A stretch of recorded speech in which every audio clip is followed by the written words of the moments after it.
Hello, students, and welcome. Today, we are going to explore a very interesting part of the French Revolution. Let's start with a question. Think about it for a moment. What truly causes a big change, like a revolution? Is it only because people are poor and don't have enough to eat? Well, while hardship is very important, of course, revolutions often start in the mind. They are sparked by powerful new ideas, ideas that completely change how people see the world around them. So, who were the people who first caught on to these new ideas in France? Let's talk about a new group that was becoming very important at that time. You see, back in the 18th century, within the very large Third Estate, remember, that was basically everyone who wasn't clergy or nobility, a new social group started to appear. We call them the middle class. So who were these people? Well, as you can see, they were not the nobles or the priests. They were educated people, and they were becoming quite prosperous. We're talking about merchants and manufacturers who earned their money through expanding trade, selling things like woolen and silk textiles, and also professionals, like lawyers and administrative officials. But here was their big problem, their main frustration. Even though they were becoming wealthy and were well educated, they had no real power or social position. All the privileges in society belonged to the nobility, and just because of their birth, the middle class felt this was just not fair. And this frustration, this feeling of injustice, made them very open to a revolutionary set of ideas that was sweeping across Europe. This period was known as the Enlightenment. So, what was this Enlightenment? Let's break it down. Simply put, it was a time when thinkers, we call them philosophers, believed that society should be based on reason and equal laws for everyone, not on old traditions that just gave special privileges to some people.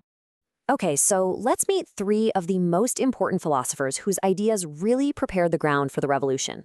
First, we have John Locke, and he had a very radical idea about kings.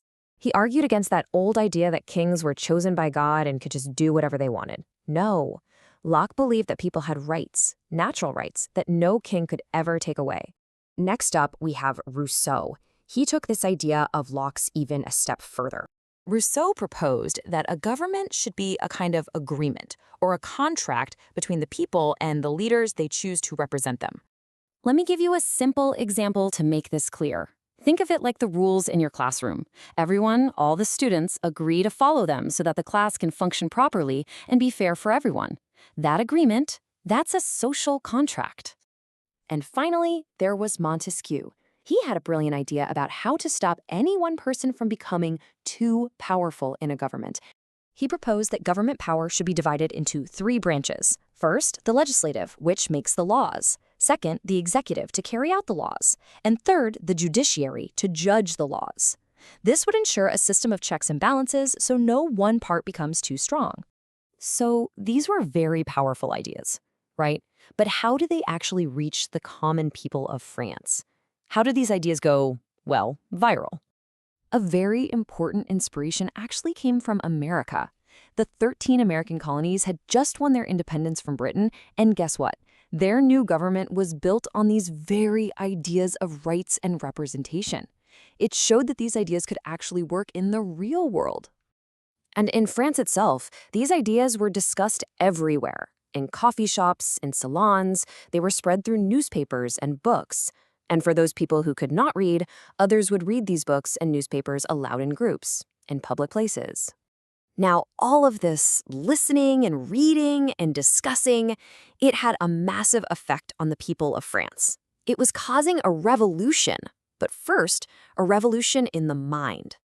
This was the crucial point. The people were now armed with these ideas of liberty, equality, and rights. They began to question the whole system. They started asking, why should the clergy and the nobility have special privileges just because they were born into that family? They started to believe that society should be based on merit, not on birth. So, to be very clear, these philosophers were not asking for violence or bloodshed, not at all. They were providing the intellectual tools, the arguments, for people to demand a fair and just society. They wanted reform and end the system of privileges. So we have seen how this new middle class and the ideas of the Enlightenment prepared the way for the revolution. And this brings us to a final thought.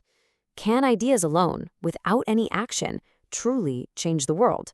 That's something for you to think about.